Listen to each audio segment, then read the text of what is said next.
How you doing, Tim? You okay? Yeah, good. Can you talk to us then about how the last 24 hours have played out for you? Has it all been a little bit of a whirlwind, and what's the plan now moving forward as you prepare to face Manchester United? Yeah, sure. Last 24 hours yesterday, Victor, Angus, the board came up to Ellen Road to meet Jesse, and obviously you know what's gone on with Jesse, and it was a discussion that had to take place. But then after that, they pulled me and a few other staff members in to discuss how we get through this interim period in the short term with Manchester United away in a few hours' time or a day's time. So had meetings, and we pulled a plan together that we thought collectively was the best thing to do moving forward at the moment. There will be 3 of you in the dugout at Old Trafford, so in practical terms, how will that work? Who will pick the team? Yeah, it's a collective approach. We pick the team together. I think any staff team in the modern way picks a team together, and I'm in here doing the press, but we're all behind the scenes working really hard to put a team that we think is really competitive on the pitch to have a good go at Manchester United. So Manchester United tomorrow night, is that quite a daunting prospect, and is there much that you can change in such a short space of time? I would say exciting prospect. It's Manchester United, and I think the players, obviously, change is change for players. They're professional players. I don't think any of us need to get any players for Manchester United at Old Trafford, but I think it's more of an exciting prospect, and we'll just do the best job we can do, really. Not daunting, but exciting, I would say. Hi, Michael. Hi, Adam. You okay? Yeah, pretty good, thanks. Pretty mad 24 hours, I'm sure, for you.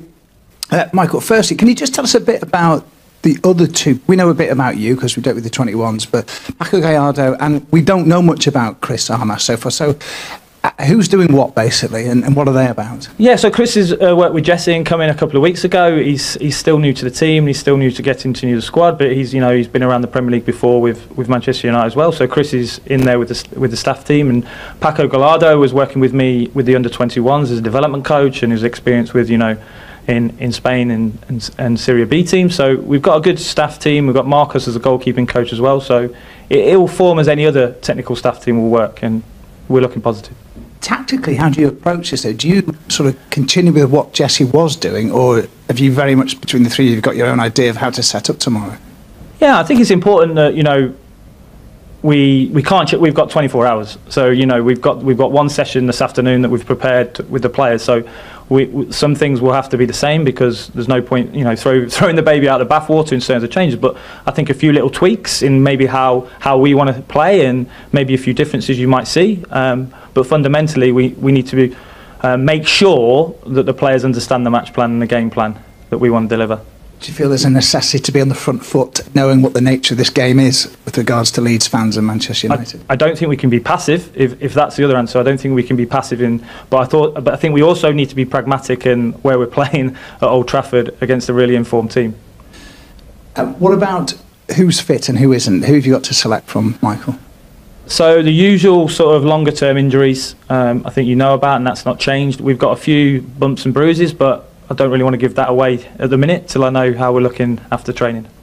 And Michael, this is a temporary situation. At no point have they said to you, look, if this goes okay, you might be in the fray. No, this is a temporary situation. I'm happy to support the club and look after the club in this moment of time while they work really hard to find a new head coach, and I'll go back to my old role once this is done. I'll just do the best job I can do. Thanks. Damien? Hi Michael, Damien from BLP. Just talk a little bit more about the time frame ahead. It's been a whirlwind clearly for you. I suppose personally, what's it been like? I've been in a few jobs where changes happen quick, and I've been around clubs, and in my other roles I've seen change quite a lot. So I think in these moments it's about being calm, it's about being positive. It's been busy, I won't lie to you, it's been really busy. Last night was really busy, this morning was really busy, but it's exciting, and I think as coaches we enjoy challenges, and this is a good challenge for the players and for myself and for the technical team. And have the owners given you any idea of what the time frame is, the schedule is for the weeks ahead? No, I've left that with them. I think they're working really hard behind the scenes to come up with a solution, and they're really positive with that, but that's with them. I've got enough to do with the game. Mark from TalkSport. Hiya, man. Hiya. What would you say the mood of the squad is like at the moment, given what's happened over the last 24, 48 hours? Jesse was a good guy, and the team was working hard for Jesse. But they're used to change as professional football, and they're professional football athletes. And I think the mood is, I wouldn't say down, but the mood is okay. The mood is about, we've got to focus on Manchester United, we've got to be positive, and we've got to go after 3 points. It's a tough environment. I think Manchester United have won the last 13 at Old Trafford, so it's not going to be easy, is it? I don't think anybody thinks it's going to be easy, but as long as we're competitive and we put a good show on and we put a good team on the pitch, that's the most we can ask for. And if we can do something and nick something, that'll be good. Patrick Bamford come in for some criticism of his comments after the game at Nottingham Forest at the weekend. What do you make of his comments? I think Pat was just being open about what he thought about the situation at the time and how he was playing the game, and thought he was a little bit isolated in that sense, but I don't think it was. I think it came from the heart. But yeah. Joe? Hi, Michael. Hi, Joe. In terms of what you're saying, you don't want to be passive and you want to be pragmatic at times tomorrow. What does that look like tactically? So we'll set up a team that is competitive without the ball, and we'll try and be aggressive without the ball, and we'll set up a team that we think we can exploit their weaknesses. No doubt they'll do the same with us as well. You're obviously saying that some elements will have to remain the same because of such a quick turnaround. Which sort of elements are you looking at maybe to tweak? I think we've been really good without the ball. I think we've been, if you look at our goal differences, it's been good. So I think we've been good without the ball. We've been, really on the front foot and aggressive. And I think that's a positive thing that we can't change at the minute. Maybe a few tweaks here and there with how the team structure is, and maybe with the ball, that's what we're looking into. Hi, Michael. Have you had a chance to speak to Jesse since the decision? Has he addressed the staff before he left? Yeah, I saw Jesse before he left, and he spoke to all the staff before he left. Yeah. Can you shed any light on what was said? I think that's personal terms. It was good. It was nothing.